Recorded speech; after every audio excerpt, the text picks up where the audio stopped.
তাহলে আজকে যেটা আমাদের টপিক ছিল প্রজেক্টাইল মোশন, সেই প্রজেক্টাইল মোশন আমরা আজকে শুরু করছি। তাহলে প্রজেক্টাইল মোশন জিনিসটা কি? প্রজেক্টাইল মোশন হলো সেই মোশন যেখানে আমরা কোনো জিনিসকে একটু বাঁকাভাবে ছুঁড়ি। যেমন আমি এখানে একটা বস্তু আছে, এই বস্তুটাকে আমি ছুঁড়লাম, এই দিক করে আমি ছুঁড়লাম। আমরা নর্মাল অভিজ্ঞতা থেকে জানি বস্তুটা কখনোই সোজা চলতে থাকবে না। বস্তুটা কী হবে, কিছুক্ষণ এইভাবে ওপরে গিয়ে একটা কার্ভড পাথ করে কিছুক্ষণ পরে আবার মাটিতে এসে টাচ করবে। আমরা এটাকে ধরে নিচ্ছি হচ্ছে ভূমি। ঠিক আছে, তাহলে আমরা নর্মাল অভিজ্ঞতা থেকে এটাই জানি যে একটা বস্তুকে এরকম করলে বস্তুটা কিছুক্ষণ ওপরে যাবে একটা কার্ভ পাতে, সেটা আবার কিছুক্ষণ পরে নিচে পড়বে। তাহলে প্রজেক্টাইল মোশন হলো এই মোশনটাই, এই যে এটা এইভাবে গিয়ে এইভাবে পড়ছে, এই যে এর এই ব্যাঁকা পথে যে মোশনটা, সেই মোশনটাই হলো হচ্ছে প্রজেক্টাইল মোশন। তাহলে এই প্রজেক্টাইল মোশনটা কী, কেন, কীভাবে, এই মোশনটার যাবতীয় জিনিস আমরা জানবো শুধু এই কার্ভড পাথটাকে নিয়ে আমাদের আলোচনা। ঠিক আছে, তাহলে কার্ভড পাথটা নিয়ে কী করব দেখো, ভালো করে প্রথমে লক্ষ্য করতে হবে। প্রথমত যদি লক্ষ্য করো তাহলে এই যে বস্তুটাকে আমি ছুটছি, বস্তুটাকে এদিক বরাবর ছুটলাম, অতএব আমি যে বলটা আছে বলটা এদিক বরাবর প্রয়োগ করছি। এই জিনিসটাকে পারফেক্টলি বোঝানোর জন্য আমি জায়গাটাকে একটু জুম করে নিচ্ছি। তাহলে আমি এখন শুধু এই যে বস্তুটা আছে, বস্তুর যে কার্ভড পাথে যাচ্ছে এই পাথটার উপরে ফোকাস করছি। ঠিক আছে, ভালো করে লক্ষ্য করলে দেখা যাবে যে বস্তুটা যাচ্ছে, বস্তুটা কী হবে, বস্তুটা এইভাবে যাবে, তারপরে কার্ভড পাথে করে নামবে। তাহলে এই বস্তুটাকে আমরা যদি দেখি, বলটা এদিকে কাজ করছে, আমরা এইদিকে বল প্রয়োগ করেছি, মানে আমরা এই দিক করে ছুঁড়েছি বস্তুটাকে, তারপরে এটা এদিকে নামছে। তাহলে এই দিকে যে আমরা বলটা কাজ করলাম, বল তো একটা ভেক্টর আসি, তাহলে এদিকে একটা ভেক্টর রেখে দিলাম।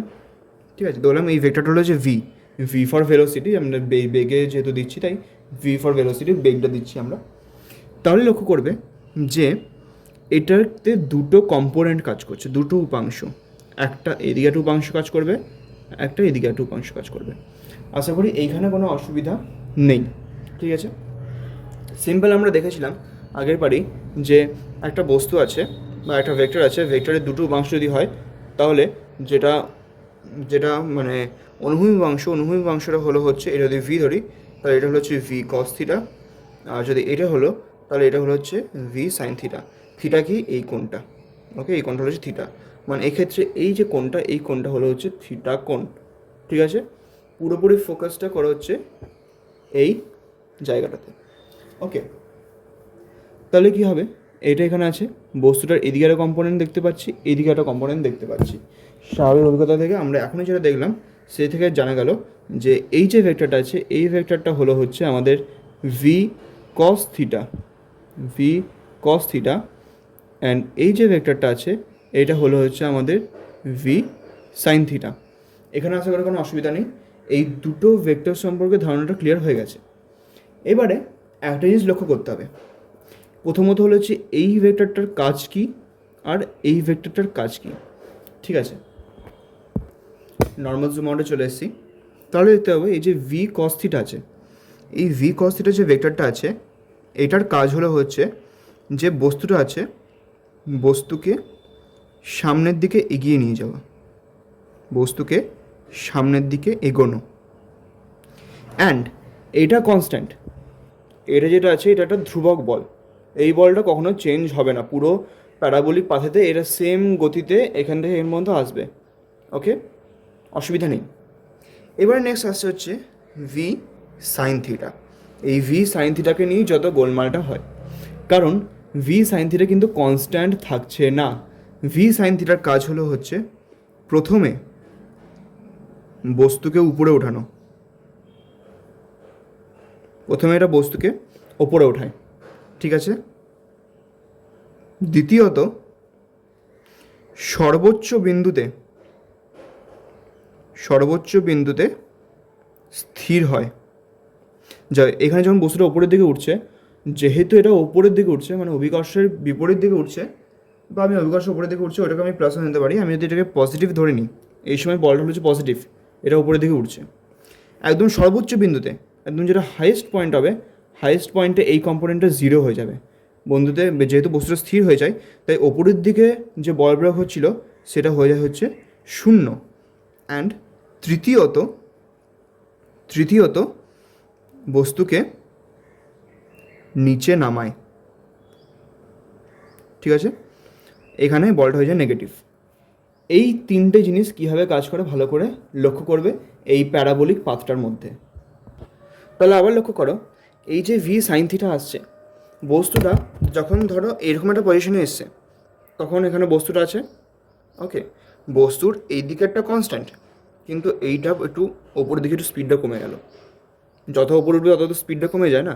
আমি একটা বস্তুকে, একটা পাথরকে উপরের দিকে ছুড়লাম, তো আমার হাত থেকে যখন ছুটছি তখন ওর বেগটা হাইয়েস্ট, তারপর যত উপরের দিকে উঠতে থাকবে ওর বেগটা আস্তে আস্তে কমতে থাকবে, হাইয়েস্ট পয়েন্টে গিয়ে বেগটা শূন্য হয়ে যাবে, তারপর আবার বেগটা নিচের দিকে নামতে থাকবে, ঠিক আছে। তাহলে এটা হয়ে গেল, এখানে যে ভি সাইন থিটাটা এটা একটু কমে গেল, ওকে, ভি সাইন থিটার মানটা একটু কমে গেল। যখন বস্তুটা এখানে আসছে, এই দিকেটা কনস্ট্যান্ট থাকলো, এই দিকেটা কোনো চেঞ্জ হচ্ছে না, এটা ভি কস থিটা থাকলো, এর মানটা আরেকটু কমে গেল।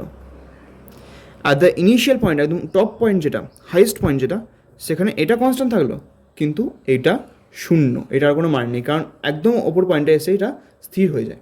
তাহলে একদম ওপর পয়েন্টে এই যে ভি সাইন থিটা শূন্য হয়ে যায়। আবার যখন নামছি, এইটা কনস্ট্যান্ট থেকে গেল, এবারে বস্তু কি হচ্ছে নিচের দিকে নামছে, তো তাহলে এই যে বলটাকে ওপরের দিকে ওঠা ছিল তখন, সেই বলটা আস্তে আস্তে কমলো, শূন্য হলে এবারে বলটা আবার ওকে নিচের দিকে নামাবে, বলটা নিচের দিকে নামাচ্ছে। ধরো বস্তুটা এখানে এসছে, বস্তুটা এদিকে বেগটা কনস্ট্যান্ট, বলটা নিচের দিকে নামালো, বস্তুটা এখানে বেগটা, এদিকে বেগটা কনস্ট্যান্ট, এটা বেড়ে নিচের দিকে নামালো, অ্যান্ড অ্যাট দ্য মোমেন্ট এখানে এসে দুটো স্থির হয়ে গেল, ঠিক আছে।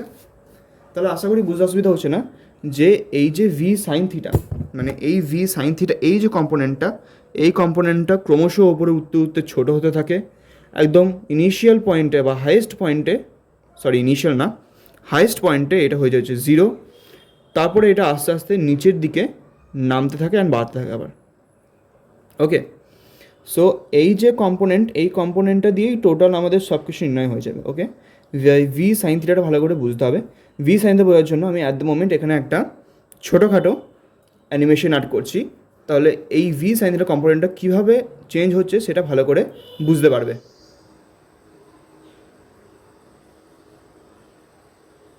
আশা করি এখানে এই যে ভেক্টরটা উপরে উঠলো আর নিচে নামলো এটা দেখতে পেলে। আর এবার দেখে দিচ্ছি, লক্ষ্য করে এই ভেক্টরটা প্রথমে উপরে উঠতে উঠতে প্রথমে 0 হলো, অ্যান্ড তারপরে এটা নেগেটিভ দিকে বাড়তে বাড়তে বলটাকে আবার নিচে নামালো, অ্যান্ড আরেকটা সাইডের যে অনুভূমি ভেক্টর থেকে গেলো সেটা কিন্তু কনস্ট্যান্ট থেকে গেল। তাহলে ভেক্টরের দুটো কম্পোনেন্ট, মানে প্রজেক্টাইল মোশনের সময় এই দুটো কম্পোনেন্টের টোটাল ধারণাটা ক্লিয়ার হয়ে যাওয়ার পরে এবার আমরা এর থেকে যে সমস্ত সূত্রগুলি আছে সেগুলো খুব সহজে নির্ণয় করতে পারবো, ঠিক আছে। যেমন ধরো আমাদের যেটা লাগবে সেটা হলো যে সর্বাধিক উচ্চতা। সর্বাধিক উচ্চতা কোথায় হচ্ছে, একদম এই পয়েন্টটাতে, যেখানে কিন্তু ওপরে বেগটা শূন্য হয়ে যাচ্ছে, ঠিক আছে। প্রথমে বেগটা ছিল হচ্ছে ভি সাইন থিটা, অ্যান্ড যখন হাইয়েস্ট পয়েন্টে থাকছে তখন বেগটা হয়ে যাচ্ছে শূন্য। তাহলে এর থেকেই আমরা যেটা গতীয় সমীকরণের যে 3 নম্বর সমীকরণ ভি স্কোয়ার সমান ইউ স্কোয়ার প্লাস 2as, এটা দিয়ে আমরা এর সর্বাধিক উচ্চতা নির্ণয় করে নিতে পারবো। তাহলে এর সর্বাধিক উচ্চতা হচ্ছে এইটা, মানে এর যে হাইটটা, ওকে, তাহলে এই হাইটটা আমরা নির্ণয় করে নিতে পারবো। কী হবে, এখানে ভি স্কোয়ার মানে হচ্ছে অন্তিম বেগ, একদম এন্ডে আমরা যে মুহূর্তে পরিমাপ করছি একদম এন্ডে বেগটা, মানে আমি শুধু ওপরে বেগটা ধরছি, এখানে আমি এই দিকেরটা ধরছি না, এই দিকেরটা নিয়ে আমার কোনো কাজ নেই অ্যাট দ্য মোমেন্ট, আমি শুধু যখন ওপরের দিকে উঠছি তখন আমরা দেখতে পাবো যে শুধু এই যে বেগটা আছে এই বেগটা হয়ে গেলো হচ্ছে শূন্য, ঠিক আছে। তাহলে ভি স্কোয়ার তো শূন্য হয়ে গেল, ওকে, সমান ইউ স্কোয়ার, ইউ হলো হচ্ছে ইনিশিয়াল বেগটা, মানে একদম প্রথমে যে বেগটা ছিল, প্রথমে উপরের দিকে বেগ কত ছিল হচ্ছে ভি সাইন থিটা, তাহলে আমরা এখানে বসাবো হচ্ছে ভি সাইন থিটা এর হোল স্কোয়ার, প্লাস আছে যেহেতু ওপরের দিকে থাকলে, মানে ওপরের দিকে উঠতে থাকলে যেহেতু বেগটা কমে যায়, আস্তে আস্তে কমবে, আমি পাথরকে ওপরের দিকে ছুড়লে আস্তে আস্তে বেগটা ওপরের দিকে কমতে থাকবে, and at the highest moment ওটা 0 হয়ে যাবে। তাহলে যেহেতু বেগটা ক্রমশ কমছে, তাহলে সেক্ষেত্রে আমরা ইউজ করবো হচ্ছে মাইনাস, ওকে, কোনো অসুবিধা নেই। এইবারে 2টা বসাবো, এখানে হলো ত্বরণ, এটা হলো যে ত্বরণ, কিন্তু এইখানে গ্র্যাভিটেশনাল ক্ষেত্রে আমরা প্রজেক্টাইল মোশনের ক্ষেত্রে ত্বরণ হলো যে গ্র্যাভিটেশনাল ত্বরণটা, মানে পৃথিবীর যে ত্বরণটা, মানে পৃথিবীর জন্য যে ত্বরণটা কাজ করে বস্তুর উপর, যেটা হলো হচ্ছে জি, ঠিক আছে। আর এস মানে হলো হচ্ছে দৈর্ঘ্যটা, কতটা দূরত্ব, মানে আমরা এইচটা, তো আমরা এখানে এসকে এইচ দিয়ে রিপ্লেস করে দেবো, ওকে। তাহলে এখান থেকেই আমরা যে এইচ আছে, যে হাইয়েস্ট পয়েন্টটা, ওটা আমরা সমীকরণ বের করে নিতে পারবো। তাহলে সিম্পলি আমরা এইচের মানটা এখানে বের করে নিচ্ছি। এখানে ভিটা কি ভালো করে মনে রাখবে, এখানে ভিটা যেটা হলো ভিটা হলো হচ্ছে একদম প্রাথমিক যে বেগটা, যে প্রাথমিক বেগে আমি ছুটছি, প্রাথমিক বেগ যেটাতে আমি ছুটছি বস্তুটাকে, সেই বেগটা হচ্ছে ভি, মানে এইটা হলো হচ্ছে ভি, আমি যে বেগে বস্তুটাকে ছুড়লাম প্রথমে সেটা হলো হচ্ছে এখানে ভি। ঠিক আছে, তাহলে ভি সমান প্রাথমিক বেগ আমার বেরিয়ে গেল। যাও, আমি সর্বোচ্চ উচ্চতার যে সমীকরণ, সর্বোচ্চ উচ্চতার সমীকরণটা পেয়ে গেলাম। অবশ্যই ফিজিক্সের সব সমীকরণগুলো কোথা থেকে আসছে, সব সূত্রগুলো কোথা থেকে এসছে সেগুলো কিন্তু জানার চেষ্টা করবে, যেটা কিন্তু কনসেপ্ট ক্লিয়ার করতে সুবিধা হবে। অ্যান্ড এই কনসেপ্টে কিন্তু আইআইটি-জেইর মতো পরীক্ষাও সহজে হয়ে যায়। সো কোনো রকম ট্রিক বা সূত্র দিয়ে আইআইটি-জেই ক্রস হবে না। আইআইটি-জেইর জন্য টোটাল কনসেপ্ট ক্লিয়ার চাই। আইআইটি-জেই তৈরি হয়েছে ওই জন্য যাতে মানুষের কনসেপ্টটা ক্লিয়ার হয়েছে নাকি সেটা দেখতে পারে। শুধু মুখস্থবিদ্যার মাধ্যমে আইআইটি-জেই ক্লিয়ার করা প্রচুর টাফ। ওকে, প্রত্যেকটা জিনিস জানতে হবে যে আসছে কোথা থেকে, কেন হচ্ছে। আশা করি এইখানে কোনো অসুবিধা হচ্ছে না। ঠিক আছে, এবারে নেক্সট যেটা আসবে সেটা হলো হচ্ছে বস্তুটা কতটা সময় ধরে চলছে। আচ্ছা, এটা লিখে দিই কি জিনিস, এটা হলো হচ্ছে সর্বোচ্চ উচ্চতা। ঠিক আছে, এটা আমরা সর্বোচ্চ উচ্চতার সমীকরণটা পেলাম। ওকে, এবারে আসছে যে বস্তুটা এই একদম কতটা টাইম লাগলো। ঠিক আছে, সর্বোচ্চ বিন্দুতে পৌঁছানো পর্যন্ত কতটা টাইম লাগলো আমি সেটাকে বের করবো। দেখো ভালো করে দেখবে, এটাকে যদি আমি হাইটে মানে সর্বোচ্চ যদি দুটো ভাগে ভাগ করে দিই, এখান থেকে এতটা উঠতে যতটা টাইম লাগবে, এখান থেকে এতটা নামতেও ততটাই টাইম লাগবে। ওকে, এটা ক্লিয়ার করে নাও, কারণ এটা প্যারাবোলার দুটো পাথ সমান হয়। আমার এখানে টেরাবেকা হয়েছে, বাট প্যারাবোলার দুটো দিক সম্পূর্ণ সিমেট্রিক্যাল হয়। এখানে এতটা উঠতে যতটা টাইম লাগবে, এতটা নামতেও ততটাই টাইম লাগবে। ঠিক আছে, তাহলে আমরা কতটা টাইম লাগবে সেটা আমরা সিম্পল আরেকটা সূত্র নির্ণয় করবো, যেটা গতীয় ফার্স্ট সমীকরণ, সেটা হলো হচ্ছে V is equal to U plus at. এই সমীকরণ দিয়ে আমরা মানে কতটা টাইম লাগছে সেই টাইমটা নির্ণয় করে নিতে পারবো। কী করে? দেখো, ভি একদম হাইয়েস্ট পয়েন্টে যখন উঠছে, ভি সমান হয়ে গেল হচ্ছে 0। ওকে, ভি সমান সমান 0, অন্তিম বেগ যেটা, অন্তিম বেগ তো 0। ইউ একদম ইনিশিয়াল যে বেগটা ছিল হচ্ছে v sine theta. Okay, v sine theta plus plus আছে, এটা মাইনাসে হবে যেহেতু ওপরের দিকে ওঠার সময় মন্দন হচ্ছে বা ত্বরণটা যেহেতু কমছে, বেগটা কমছে, তাই মাইনাস। এর জায়গায় আমরা বসে হচ্ছে জি, গ্র্যাভিটেশনাল ত্বরণ, আর টিটা বসিয়ে দেবো। টিটা হলো হচ্ছে আমাদের নির্ণয় টাইমটা। তাহলে এই সমীকরণটা রেডি হয়ে গেলে কিন্তু আমরা সিম্পল টি এর মানটা বের করবো। তাহলে এখান থেকে আমরা টিটা বের করে নিলাম। মনে রাখবে, এই যে টিটা বেরিয়েছে, এই টিটা কিন্তু যেটা বেরোলো, এই টিটা হলো হচ্ছে সর্বোচ্চ বিন্দুতে পৌঁছাতে যতটা টাইম লাগে, সর্বোচ্চ বিন্দুতে পৌঁছাতে যত সময় লাগে। ঠিক আছে, এটা হলো হচ্ছে টিটা বেরোলো সর্বোচ্চ বিন্দুতে পৌঁছাতে যতটা সময় লাগে। ঠিক আছে, পাশেও লিখে দিচ্ছি সর্বোচ্চ বিন্দুতে পৌঁছানোর সময়। ওকে, তো আশা করি এখানে কোনো অসুবিধা নেই। ওকে, তাহলে নেক্সট হলো হচ্ছে এর থেকে খুব সোজাভাবে বের করা যায় যে পুরোটা কভার করতে কত টাইম লাগবে। আমরা কি বললাম, এটা হাইস্ট পয়েন্ট, এই হাইস্ট পয়েন্টের এতটা পৌঁছাতে লাগলো হচ্ছে এই ছোটোটির সময়। ঠিক আছে, তাহলে এইটাও পৌঁছাবে হচ্ছে এই সেম টাইমে। তাহলে পুরো পাথটা কত যাবে? আমি যদি ধরে নিই পুরো পাথটা হলো হচ্ছে বড় টি, ক্যাপিটাল টি যদি ধরে নিই, তাহলে ক্যাপিটাল টি হলো হচ্ছে এই যে আমি টি এর মানে বের করলাম, এটা 2, মানে 2v সাইন থিটা বাই জি হয়ে গেল অ্যান্সার। তাহলে এটা হলো হচ্ছে মোট উড্ডয়নকাল। মোট উড্ডয়নকাল। এবারে কেউ ভাববে উড্ডয়নটা কি ভাষা? উড্ডয়ন হলো হচ্ছে যতক্ষণ এটা উড়ছে, না উড়ছে না, যতক্ষণ আর কি এয়ারে আছে, মাটিতে টাচ করেনি, মানে পুরো পাথটা মানে পুরোটা কভার করতে যতটা সময় লাগছে সেটা হলো হচ্ছে টোটাল উড্ডয়নকাল। ঠিক আছে, কতটা সময় লাগলো। তাহলে আশা করি এখানে কোনো অসুবিধা নেই, পুরোটা সুন্দর ক্লিয়ার। কতটা সময় উপরে থাকছে সেটা জাস্ট এই হাফ সময়টা বের করে নিলাম খুব সহজে, সেটা ডাবল হয়ে গেল। তাহলে এতটা সময় এটা আকাশে থাকছে। ওকে, খুব সোজা জিনিস। অ্যান্ড এবারে একদম যেটা লাস্ট পার্ট থাকলো সেটা করে নিচ্ছি। সেটা হলো হচ্ছে এই বস্তুটার আমরা সর্বোচ্চ উচ্চতা পেলাম, সর্বোচ্চ উচ্চতা কতটা বেরোচ্ছে আমরা বের করলাম, সর্বোচ্চ বিন্দুতে পৌঁছানো পর্যন্ত কতটা সময় লাগছে, আমরা জানলাম যে মোট কতক্ষণ সময় ধরে এটা আকাশে থাকছে, বের করে নিলাম। এবার আমরা যেটা বের করবো সেটা হলো হচ্ছে রেঞ্জ বা প্রক্ষেপ সীমা। প্রক্ষেপ সীমা কি? বস্তুটা মানে আমি ছুঁড়েছিলাম এখান থেকে। ওকে, বস্তুটা আমি ছুঁড়েছিলাম এখান থেকে, অ্যান্ড বস্তুটা যখন একদমই শেষ প্রান্তে পৌঁছাচ্ছে, এই পথটা হলো হচ্ছে রেঞ্জ, মানে কতটা দূরত্ব গিয়ে পড়লো। এখানে ছুঁড়েছিলাম, এখানে গিয়ে পড়লো, কতটা দূরত্ব পড়লো সেটা কী করে বের করবো? দেখো, এখানে হলো হচ্ছে ভি কস থিটা, এইদিকে বেগটা কিন্তু ভি কস থিটা। ঠিক আছে, ভালো করে দেখবে। তাহলে আমরা কি বের করবো? V cos theta. তো এটা ভি কস থিটা আমরা জানি বেগটা, তাহলে এটা বেগ। ওকে, এটা হলো হচ্ছে বেগ। বেগটা কী জিনিস? বেগ হলো হচ্ছে একক সময়ে কতটা দূরত্ব আছে, তাহলে এটা হলো হচ্ছে দূরত্ব বাই সময়। ঠিক আছে, তাহলে দেখো আমরা যদি বেগকে আমরা যদি সময় দিয়ে গুণ করে দিই, বেগকে আমরা যদি সময় দিয়ে গুণ করে দিই, তাহলে আমাদের কাঙ্ক্ষিত জিনিসটা বেরিয়ে গেল। আমাদের কী চাই?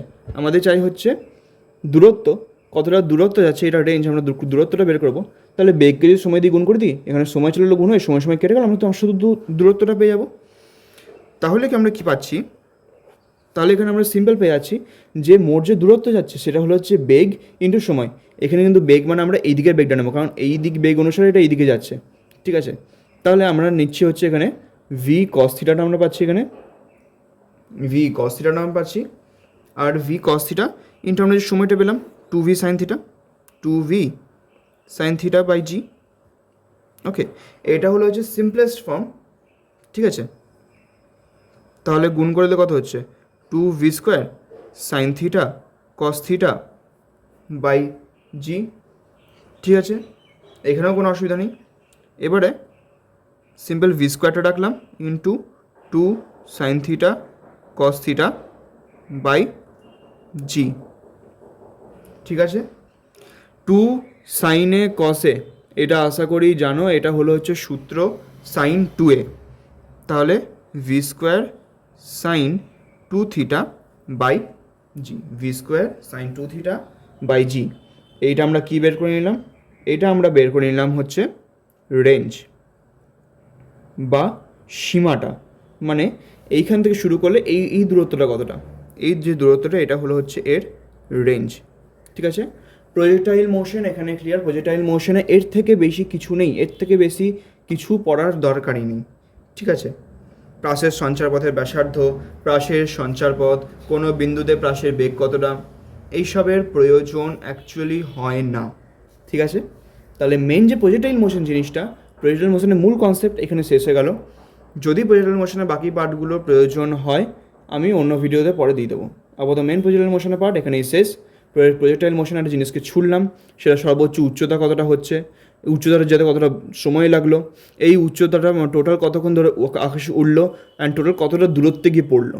ওকে, এই কটা জিনিস এই ছোটো কটা ভিডিওটাতে কভার হয়ে গেল। ঠিক আছে, তাহলে আজকে প্রজেক্টাইল মোশনের মেন ভিডিও এখানেই শেষ হলো।